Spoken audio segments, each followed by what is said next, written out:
Poursuivons notre édition dans le secteur de l'artisanat en Côte d'Ivoire. L'Association des bijoutiers professionnels de Côte d'Ivoire a organisé une cérémonie pour l'investiture de son bureau national ce jeudi 14 juillet à l'auditorium de la CNPS au Plateau.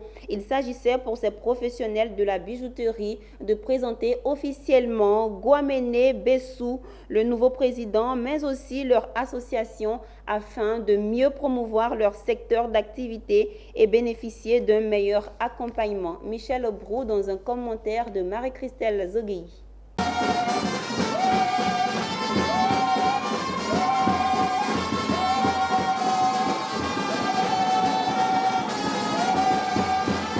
Guamene Bessou est le nouveau président de l'Association des bijoutiers professionnels de Côte d'Ivoire. Un consensus électoral en Assemblée générale a été utile pour porter le président de l'ABPCI à la tête de cette association. C'est désormais un homme engagé dont la tâche sera de participer vivement à assainir et redynamiser ce secteur d'activité. Bon, c'est un sentiment de bonheur, un sentiment de fierté et puis en même temps un sentiment de prise de conscience parce que c'est maintenant que le plus difficile commence. Voilà, donc déjà, on anticipe comment on fera pour relever le défi et pour industrialiser le secteur de la bijouterie. Nous sommes confrontés à beaucoup de problèmes qui sont entre autres, j'ai cité tout à l'heure, le déguerpissement anarchique et l'absence d'un comptoir d'achat pour s'approvisionner en métaux précieux.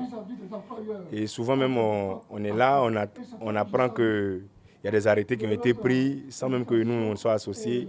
Donc c'est contre tout ça que nous allons c'est pour tout ça que nous sommes ensemble. C'est d'abord les aider à se structurer, à se professionnaliser et les aider au niveau de la formation. Il faut renforcer les capacités de ces artistes. Il faut qu'ils soient d'abord professionnels. Après, on va renforcer leurs capacités. Se joignant à cette mission de donner une nouvelle impulsion à ce domaine d'activité, la directrice de l'école ivoirienne et professionnelle des métiers annexes a traduit sa volonté de contribuer à l'épanouissement de cette corporation.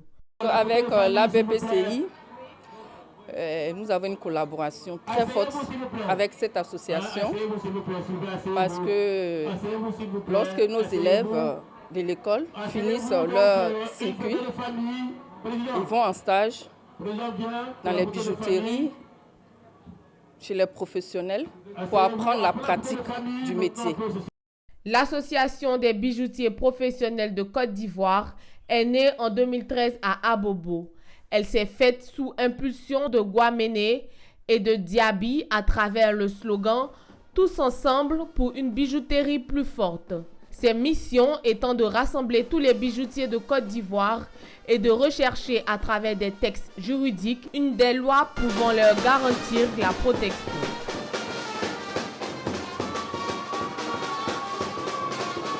Les inspecteurs généraux des ministères et les acteurs de l'inspection générale d'État de Côte d'Ivoire ont suivi une formation sur l'évaluation des politiques et programmes publics.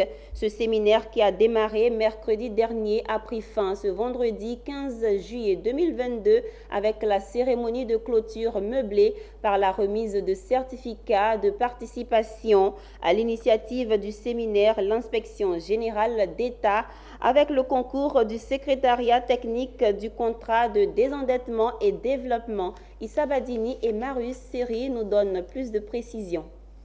La joie est double chez ces acteurs de l'inspection en général d'État et inspecteurs généraux des ministères. Un certificat chèrement acquis et fièrement exhibé, mais mieux des nouveaux outils d'évaluation en poche. Après 3 jours de formation sur l'évaluation des politiques et programmes publics, c'est donc l'ère de la moisson et de la reconnaissance. Une satisfaction parce que les apprenants, tout comme moi, sont satisfaits.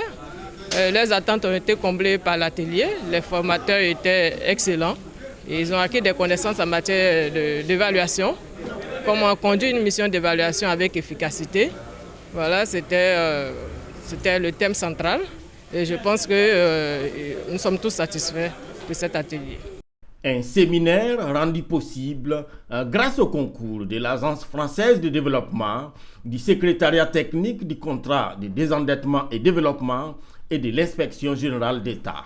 Là aussi, la joie est perceptible. Une énorme joie que l'IGE voit cette formation aboutir.